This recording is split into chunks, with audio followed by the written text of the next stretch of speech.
In this video, we strive to remain spoiler-free, discussing only story and plot elements from the books relevant to what has occurred already on the show. When necessary, a spoiler warning with a countdown will be given. I am Max. And I'm the Geeky Hippie. Welcome back to What the Adaptation.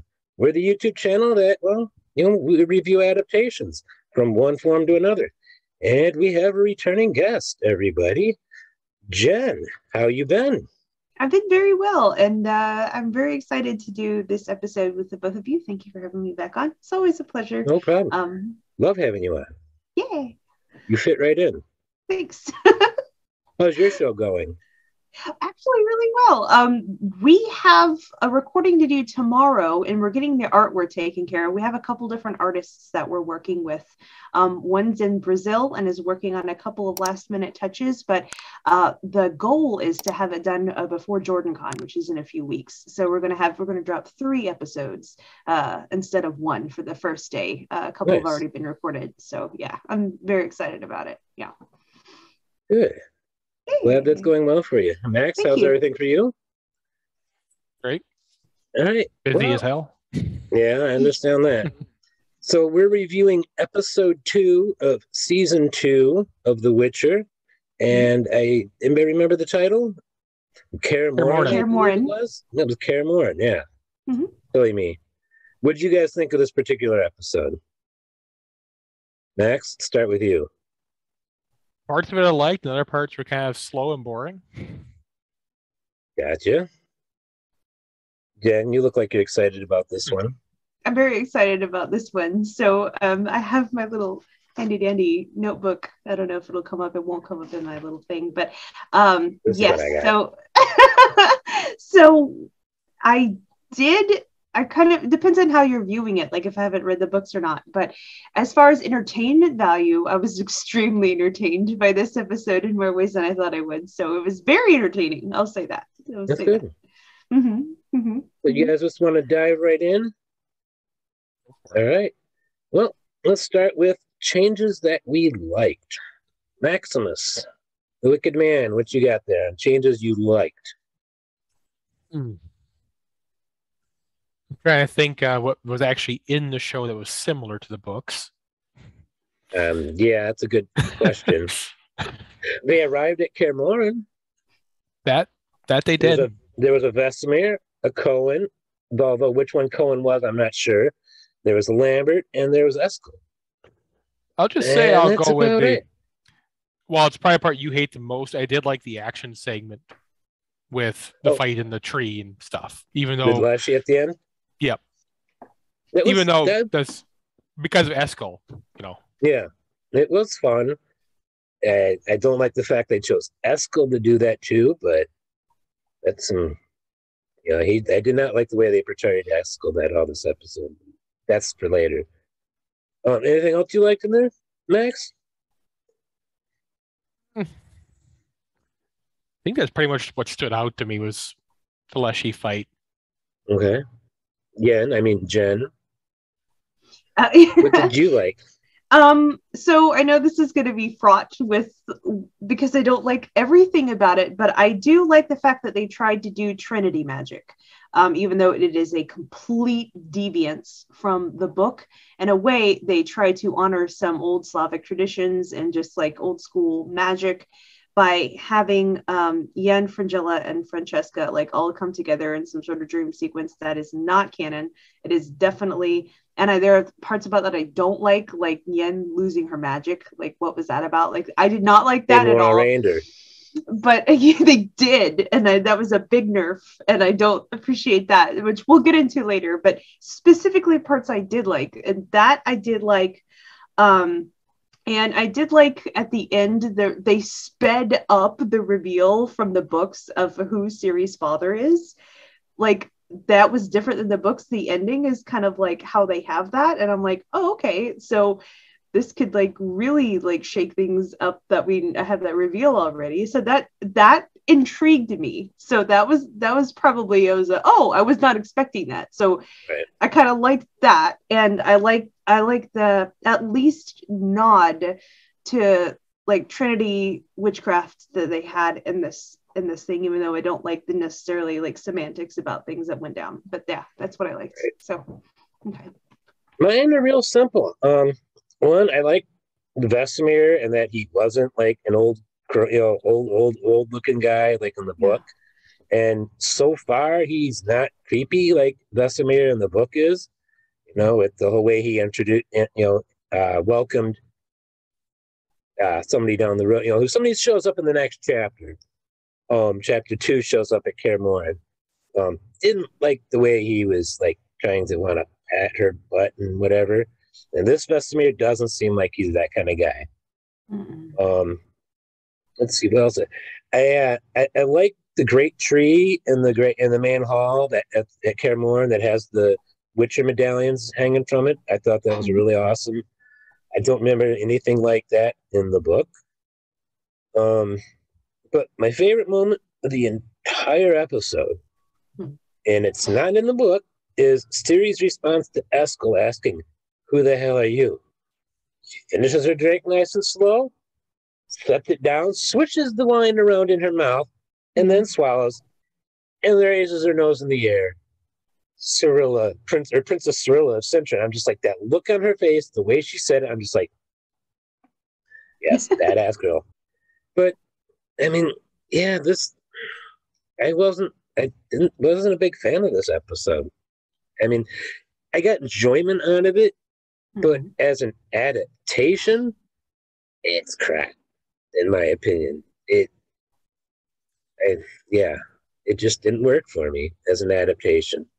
I mean, some things I saw where they're going, others I'm like, all right, you need to give Yennefer a storyline. But there is no storyline at this point in time in the books for Yennefer. So what do you do with her? And next episode, I believe, would have the storyline in her in the books. It starts to, yes. I believe that's when she runs into... And they could have just pushed that back one episode had they wanted to stick to the books.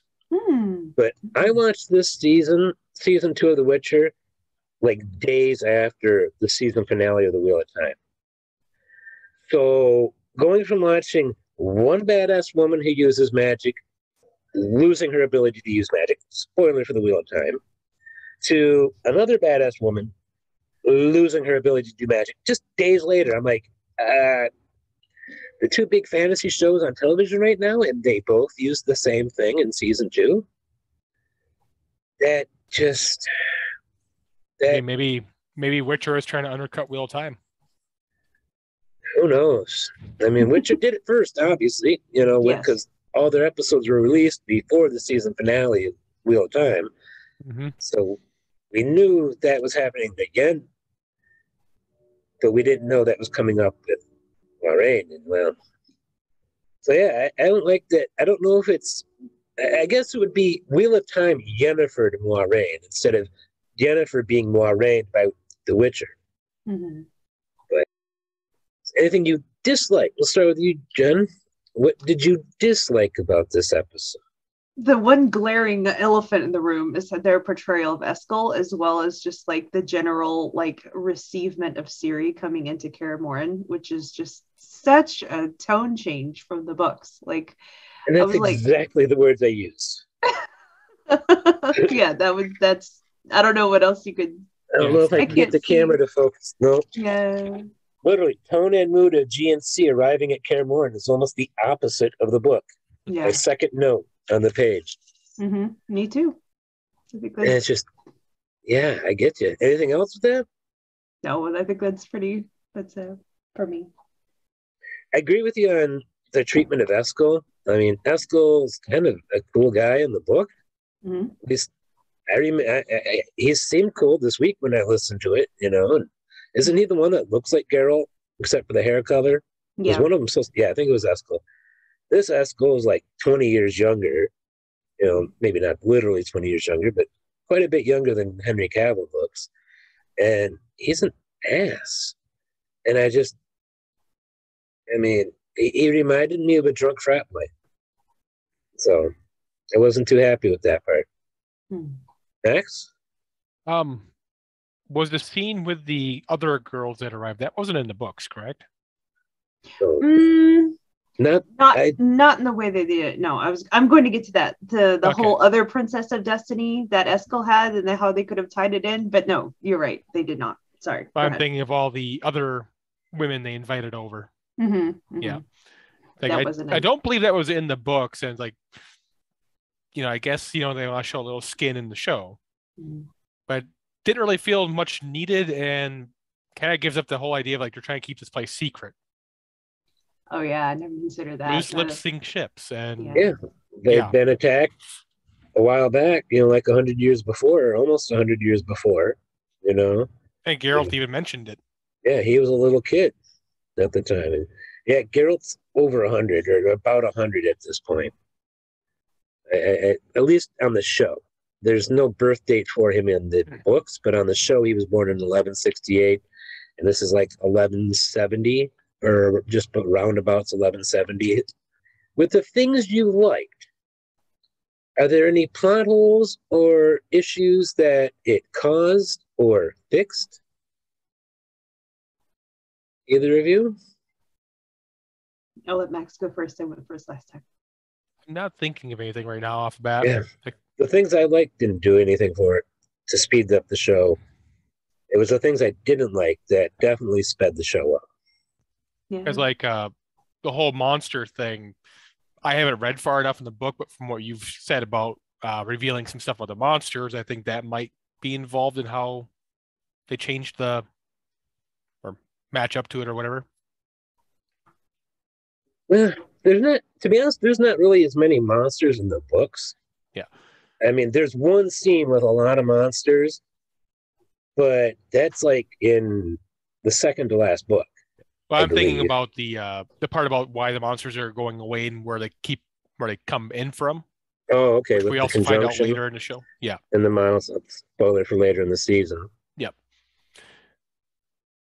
Yeah, I can see that. Because there is kind of a link between that Leshy and where the new monsters come from. Yeah, there is, which we find out later. Mm-hmm. But yeah, and that's just totally not anything I remember from the books. It might, for all I know, be from one of the games, and I wouldn't be surprised because, Jenn did say they were trying to pull in stuff at one point. You said that they're trying to pull stuff from the book or the games. The Leshy, I know, is a monster in the games. For sure. Okay. I think Leshy's mentioned in the books, but I don't think we ever see a Leshy. Yeah, I don't think we ever see a Leshy. So I seem to recall from the game. I seem to recall you mentioning that in one of the later books that some wizards had brought these monsters in Season of Storms, which is like a prequel that. But yeah, that's kind of what I was remembering about what you had said in the past about it. I was thinking that might involve something with, where these monsters are coming from. Might not. Maybe. I don't know. None of the things that I've liked fixed any plot holes or even caused any plot holes or caused any issues or fixed any issues. They were surface level stuff. But the things I didn't like, which was everything else, did cause some problems, I think, down the road. Maybe. I'm not exactly sure what they're planning, but it feels like Yen's story has been accelerated to past the ending of Time and Contempt. When a certain thing happens on Bandith Island. When all the wizards meet, Jenn? I'm remembering. I'm vaguely remembering. I'm like, I don't know what they're going to do about that, though. So yeah, I don't know if they're going to include that. I mean, it's a very key turning point in the story. Mm-hmm. But Yennefer's she's already basically this season going with what's happened so far and what I know is happening. She's already in that storyline for her. Yeah, I don't. With the way everybody is feeling about her. Mm-hmm. And it's just what they've done so far is just really messing with, I think, one of the most important key elements of time events in the entire series, because the events of it really affect where Geralt ends up where Ciri ends up, very much where Ciri ends up, where Yennefer ends up. I mean, even Triss, to some extent, but not as much as the other, but it's just, it's madness that they've done this. And just, I don't know, I'm more frustrated with season 2 of this show than I was with season 1 of The Wheel of Time. And everybody knows I had some things to say about season 1 of The Wheel of Time, as much as I loved it. Yeah. Well, the good news is, with the way your cameras today, you kind of look like the Emperor hologram. So. Oh yeah, I don't know why my camera's doing that. I mean, I could put on a hood with, put on a hoodie and have it down like to about here. I can say something Dark Force. Yes, something Dark Force. So, what is a scene you most enjoyed? I will start with this one. Most enjoyed or remembered. I really liked that scene with Geralt and Vesemir sitting early on in the episode, sitting out in the courtyard. When Geralt was up on the comb working out, doing his exercise, and then the two of them talked after he got done exercising.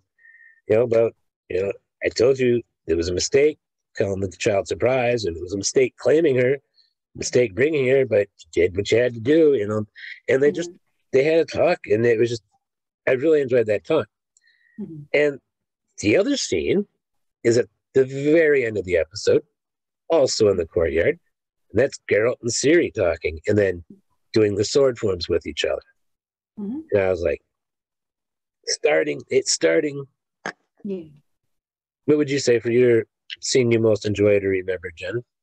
The other thing I would say is starting the Ciri training. So, in Ciri, so I guess both things have to do with Ciri. Now, I didn't even consider that until just this moment, but yeah. So I guess things that are both like are Ciri in two different respects. I didn't even consider that until just like now. Yeah. So Ciri and then Ciri and her sword form like training and like just like it, because you could almost see like how she was in season 1. If you did not know the books, you would just think her as like a waif or just something like that. If you did not know her, obviously she's not that.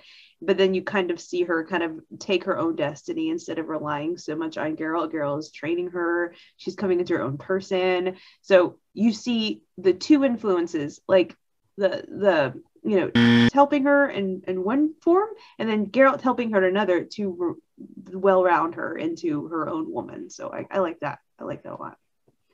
That's what I did like. What do you got, Maximus? The show? What I like the most, or the book? Either one, both. So, what I like the most in the show, this episode 2, scene-wise, is probably the conversation with Eskel and Geralt when he was in Leshy form. Okay. Just that little scene I thought was pretty memorable before he, engages back in combat. Mm-hmm. There's a great scene. Good. I like it. And the whole fight that ensued after that, and people getting their butts kicked. Yeah. Mm-hmm. There was a great scene in the book. Go ahead. I'm sorry. I keep interrupting. Tying on to that, you go back a few minutes where during the festivities where Ciri kind of laughed at Eskel about not using fire for like 4 or 6 hours. Mm-hmm. Kind of like that little interaction a little bit. I do. Like, she sticks up for herself. I agree with you, Max. It's awesome. Kind of nice to see it. Was there a scene you hated or disliked a lot? I didn't like that scene with the Baba Yaga demon. When they went down the stairs and then they all had the vision, and I don't know. For me, Baba Yaga's kind of played out. I got tired of Baba Yaga a long time ago. When I was a teenager, and I read a lot of stuff that had Baba Yaga or Baba Yaga like characters, and it's just, I know not a lot of people are familiar with that mythology, but I just kind of got bored with it, but I'm also an old, when you've seen stuff as much as me, I mean, I don't understand why people like it. I did not like the scene and how it played out, and it just, and because especially since it ties into Yenn not having her magic, and that just, Yeah. Blood just doesn't like chicken feet. That too. So, do we have a favorite actor?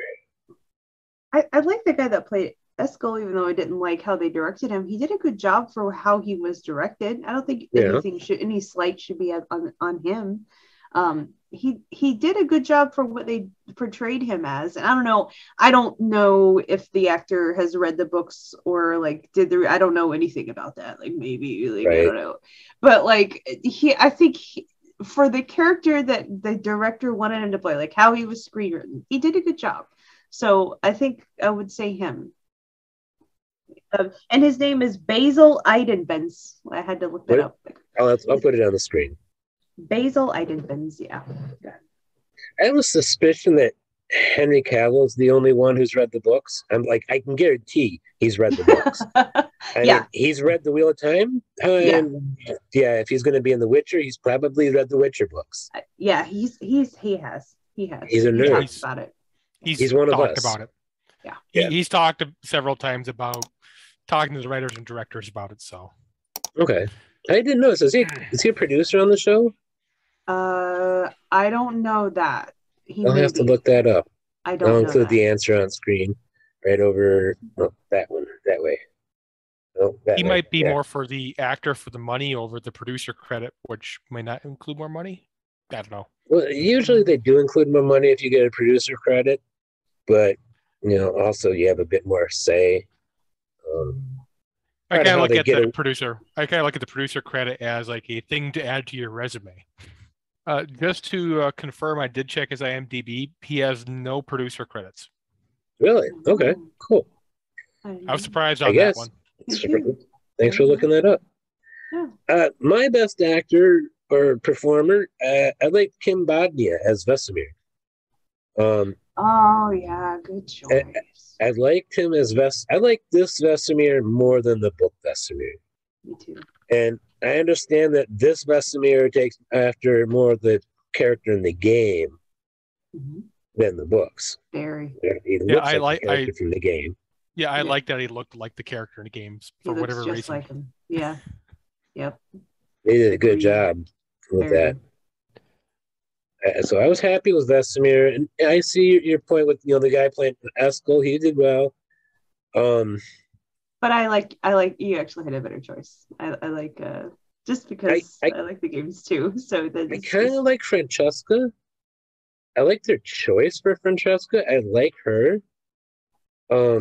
I do too, but not in this episode. Like she really didn't shine as Francesca until later on, and then I was like, oh, she could act this out very well, and you all know what I'm talking about. But this isn't this episode. Yeah. But I do have a worst, and that is Gage. I didn't look the guy's name up, and I'm not gonna put his name on the screen because I don't want to talk shit about an actor by using his name and dogging it. But I really did not like the performance of Gage, Francesca's brother. And I gotta ask, what the hell kind of name is Gage for an elf? Elves don't get named Gage. You got Philavandrel, and you've got Teruviel, and you've got Francesca and Gage. He was clearly half dwarf. He must be. I was gonna say gnome. It seems like a gnomish name. Mm-hmm. But I think the show's ignoring gnomes. Yes. We haven't seen a gnome yet, or a halfling. I know. The halfling is going to be very interesting. I like how they do the books have the halflings. They're interesting, all right, for sure. My one for best actor, just give an honorable mention to actors for Ciri. Yeah. Oh yeah. Drea Allen is always good. She kind of came out on her own this episode a little bit more than before. She looks so much older than she did season 1. And then, obviously next episode's where she really starts to shine. What do we have next, you guys? Let me see. We are ready to hit the big question. How well does this episode deal with the themes and ideas you saw in the book? And I am always going to want to go last on this one because I probably have most of the time. So I'll start with you, Max.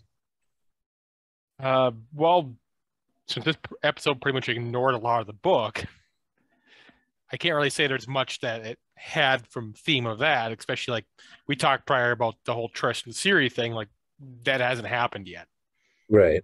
So that theme of, you know, Trish mansplaining to the men is gone. I'd call that a theme. That's Trish-splaining. Not mansplaining, that's Trish-splaining. Yeah. The whole Yennefer thing, that obviously didn't happen, but we have a new theme for that. Kind of drop a little bit. What would you say there? Regarding what Jen talked about with the Trinity aspect of the mages, witches. Okay. Other than that, I can't really think of any real big themes from the books that it kept. Okay. Jen, you? So just to verify, the question is how well does the show handle the themes and ideas of the book, right? And its own themes and ideas. If it introduces its own, you can talk about those too. Okay. So yeah, not really for nerfing Yennefer of her magic. That was kind of like, I think overall the biggest like multi-segment, multi-episode, which you all will talk about in future, but like I think that sets up a very big like situation.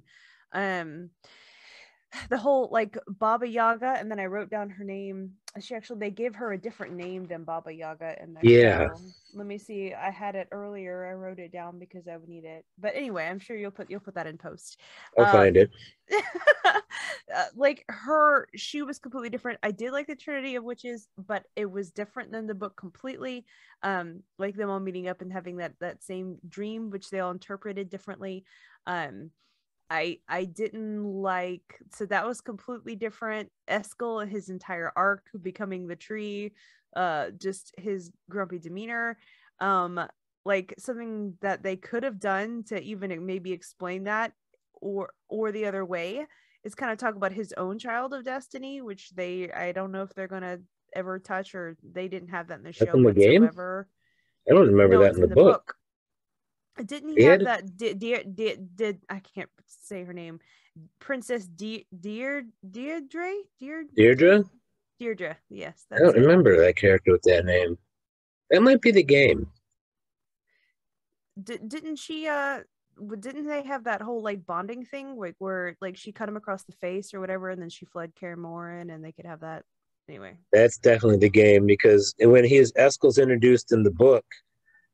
I listened to it this afternoon, is when Geralt and Ciri ride up and Eskel meets him at the door, and Ciri thinks he's not human because he's scary looking. Mm-hmm. And then she saw him in better light. So, he is human. He's just got this big hideous scar going across his cheek. Mm-hmm. Talk about foreshadowing.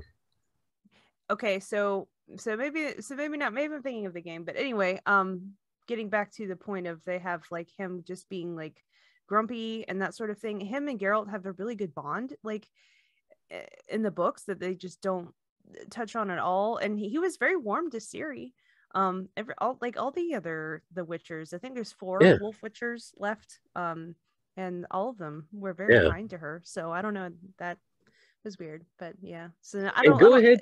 You and Max are both game players, so you guys can go. We by default say the book, but that really means source material. Okay. We should probably change it when we write our question sheet and give it to people to put source material, because you pointed out the game has been source material in ways for the show too. Mm-hmm. Especially this episode, even with the Lesher, like that's definitely the Lesher, yeah, because that's something I never saw in the books, and I'm on my second full read through, my third listen through of Blood of Elves, which takes me to the themes that I've got. Well, first of all, I want to play off of what you were pointing out. The whole faith has become a major part of the story, at least in this episode, with Francesca and Fringilla both having faith in this being that they saw in these visions. Oh, yeah. And Fringilla has always had faith in Emhirap Emrys, the Emperor, the White Flame on the show. He is called that in the book, but it's not who the White Flame is. The White Flame is said straight off the bat in Blood of Elves. But that's become a bit more of a focus. And it's one thing I kind of complain about. There's a lot of religion in the books that is never talked about, referenced, or in anything. It's only the only religious feeling thing in the books is the way, or on the show, I mean, is the way the Nilfgaardians view their emperor. You know, the white flame. They're always talking about the white flame like they're talking about Jesus or somebody, you know? So it's like, that's been the only religion, and it's ignoring like the Druids. I mean, yeah, the Druids are there, but it doesn't go into anything about what the Druids are, or who they are. Or Mother Neneka. Somebody said she's in this season. I don't remember. I'd have to look. I won't pay attention. I don't know what episode she's in, but Mother Neneka was a very important part of The Last Wish. You know, she was the part of the framing story, and they even go back to her in Blood of Elves. I think they go back to Mother Neneka. Yeah, you know, she's there throughout the whole series, but the show has completely ignored her, and I'm just like, so it does well, but not completely well. And the other one, the one that is just, in my opinion, is right in your face, and I've been harping on this one since the first episode, racism. The racism humans feel towards elves, and elves feel towards humans. Many dwarves feel towards humans, many humans feel toward dwarves. You know, it's just, there's so much racism that Sapkowski is revealing, you know, showing, you know, amongst the different, species, to be honest, in the books. And the show is not hiding from it. You know, there's a reason why Francesca and Filavandrel are out in the woods, desperate to find something, because the humans have been driving them out. And we're supposed to see the Scoia'tael appear at some point here, the squirrels, but it looks like Francesca's elves are kind of taking that role, at least for season 2, but they don't have any dwarves or halflings or gnomes within the Scoia'tael on the show, or with Francesca, I should say, even though all 3 of those fought, were part of the Scoia'tael in the main books. So, I mean, I've been saying the biggest thing Sapkowski's wanted to talk about in these books, in my opinion, is racism. Because it's just, he shows how bad racism is over and over and over, and how much problems it causes. And yeah, it baffled me when people had complaints about the casting choices. You know, after I read the books and found out people were not happy that, you know, they cast a woman who is half South Asian, Anya Chalotra, as Yennefer, when Yennefer's supposed to be pale, according to the description in the books. Oh, all these guys went nuts on that, but I should have figured out. Maybe not as loud as what you see for Wheel of Time or Lord of the Rings, but it was there. Yeah, I'm sure people bitched about the casting for Fringilla. You know, and it's just so. And it's just like these people who read the books. Phenomenal job as Fringilla. She is. She is good. Phenomenal. It's all these people who read the books supposedly and then played the games and are all big, huge fans. They don't like that stuff, and they just didn't catch the theme. It's like a Star Trek fan being a racist. If you like, sense to me. Yeah, it doesn't. And the same should be the case here. You shouldn't be able to be a Witcher fan and a racist at the same time. The two don't compute. Even in the old Kirk days, didn't he have the boot scene with different aliens that we'd meet on different planets? And there's the episode with the aliens that were white on one side, black on the other. But sometimes, some of that alien species, it was black on this side, white on that side, and they hated the people who had it the opposite way around, and vice versa. And people didn't get that was about black people and white people, or white people not liking people with darker than white skin. Yeah, I think that was the entire thing that Roddenberry was trying to he tried to do several things, but he was definitely poo-pooing racism in general. Even from the Kirk days, even from the old rubber suit. And just like Star Trek, the original Star Trek, it is a little bit, well, more than a little bit, it's problematic when it comes to the male gaze and treatment of women, although women were officers on the ship.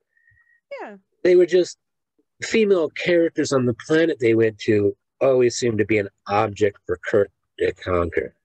Just like Star Trek has true. That, the early Witcher books have a little bit of those, and you guys described it when you and I talked after you, Rebecca, and I talked after we filmed, as sexist undertones, or and I'm like, all right, I see the undertones.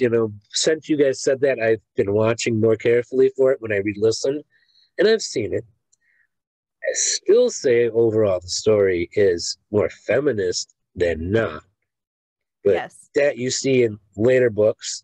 Max and Rebecca will see what I mean in later books. And hopefully they do the show the same way, but... on talking like that subject, if you ever read Asimov, he was a very humanist type role person. And I would say feminist, but his books weren't necessarily the most feminist books ever written. No. And he was horrible at writing women. And apparently, I just read this on Wikipedia, his bio on Wikipedia, he was a little touchy-feely. A little too touchy-feely. So wouldn't surprise me. Yeah, but I mean, the era he lived in, that was, I'm not excusing it because of the era. I'm just saying, that was kind of what you expect in that era, sad as that is, Yeah, he had a thing saying he could write what he knew, and he did not know women, which is why he sucked at writing women. Yeah. Or interacting with them in any capacity. But yeah, I mean, that happened. I don't know what to say to that. Yeah, he was. Sorry, I did not know he got touchy-feely at conventions and stuff like that. There were complaints back in the day, but sadly, that was the world. Most guys his age were doing that back in the day. It still goes on. Yeah. From what you and I have talked about on Twitter, that does still go on. But at least now society frowns on it. Back then, society just took it as that they agree. It's what happens.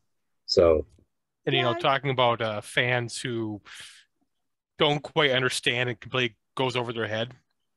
I mean, months, year ago, as we had that thing about music-wise, Rage Against the Machine, people not realizing what the machine was. I know. I remember seeing that discourse. I'm like, stop. And I remember there were conservatives that were like, I love this band. I'm like, no, you don't. And literally just the other day now is this one guy out of Washington thought Dee Snider's, what was it? We're Not Going to Take It was about traditional conservative values. Have you read my pinned tweet ever? I didn't write this. Some guy, let me read this to you. Just parts of it. It's by this guy named Kenny Boyle. I don't know who he is. I found it on Twitter. X-Men is about civil rights. If you didn't get that, you didn't get X-Men. Black Panther is about civil rights. If you didn't get that, you didn't get Black Panther. Captain America literally fought Nazis. He is the embodiment of fighting the alt-right. If you don't get that, you don't get Captain America. The Empire in Star Wars is fascist. The Rebel Alliance are anti-fascist. If you don't get that, you don't get Star Wars. And it goes on and on for several more paragraphs along the same lines. And it drives me nuts. I'll see online somebody bitching, keep your politics out of my comic book movies. Is it a Marvel movie? Then it automatically should have politics, because what do you think Stan Lee was doing from the time he took over? Every character he wrote, it was something. It was always political. DC, maybe I don't know DC well enough, but I know Marvel Comics well enough to know that Stan Lee was incredibly political. Star Wars was incredibly political. I know DC had something with Superman being raised in Russia at one point as an alternate timeline. That was a one-off, or maybe a mini-series, I think. Communist Superman? Yeah, he was raided the USSR. Well, fascist. Yeah, the idea is his pod crash landed in the Soviet Union, and so he was raised under the Soviets instead of being raised in a Middle America farm in the United States. And I think it's called Red Sun. Something. That would make sense. There's something like Pink Kryptonite, which is actually kind of very problematic. So, I mean, game. People think that politics has no place in their fantasy and science fiction or comic book games or books or shows, when the history is actually there showing, yeah, that's part of the whole, that's part of the genres. Maybe not as much fantasy until like the last 30, 40 years, because Tolkien was saying things about the world. He was a little political, but he still says he hates greed. No, yeah, that, but that metaphor, it's an A word, I want to say. Oh, well, he hates allegory. Allegory, that's the word I was looking for. He hates allegory. But he couldn't help but put, his distaste of mechanization and machines into the Lord of the Rings. I mean, that's what Saruman was doing. Sauron did some of that. Sauron and Dream of Wormtongue were doing that in the Shire during the Scouring of the Shire. Tolkien put his politics in there, so it's nothing new, and yet people still insist that you keep your politics out of your science fiction, fantasy, and comic books. I'm like, grow up. It's always been there. It always will be. Deal with it. I'd say if you can't read fantasy and fiction because it has those things, you could read a history book, but wait. Yeah, there's going to be politics in there too, huh? They're banning them.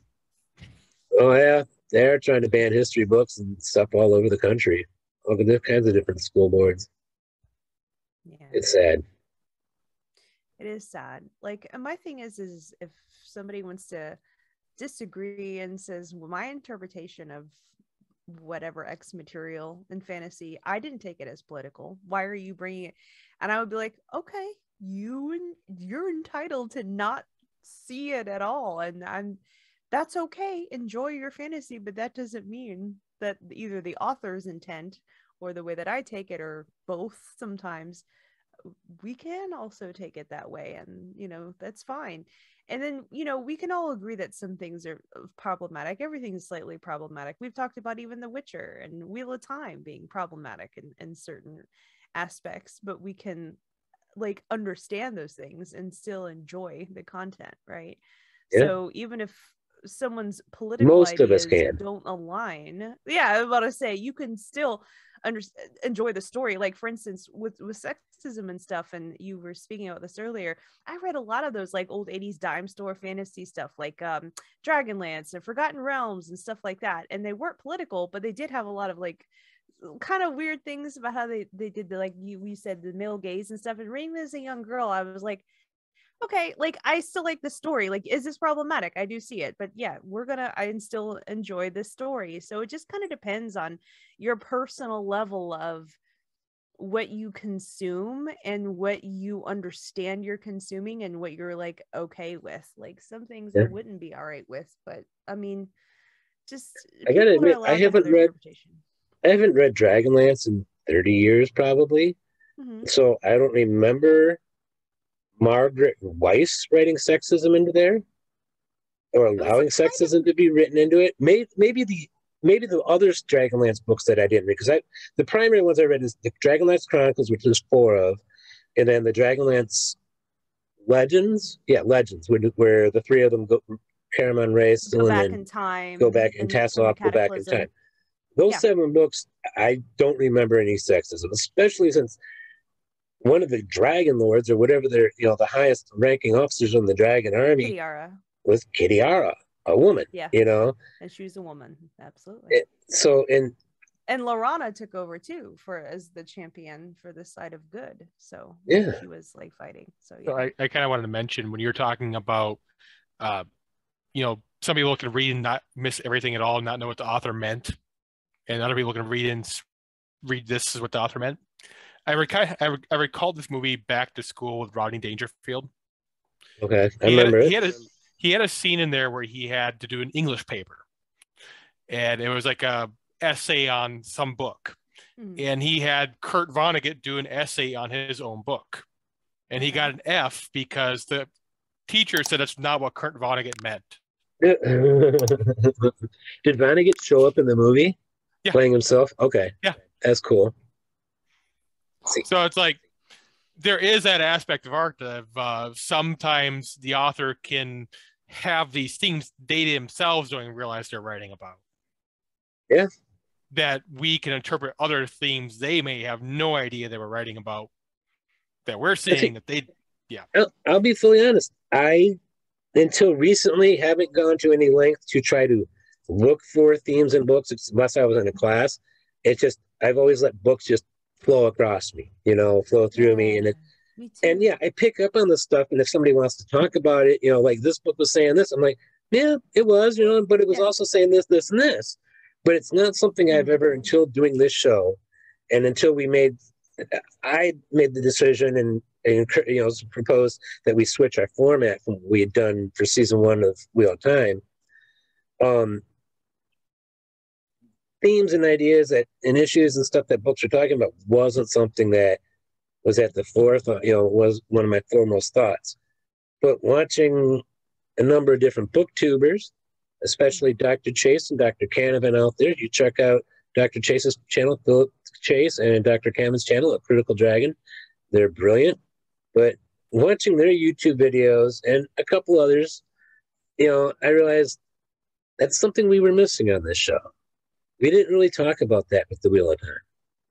I mean, maybe in the season wrap-up you guys did, but I wasn't on that episode when Rajesh was on.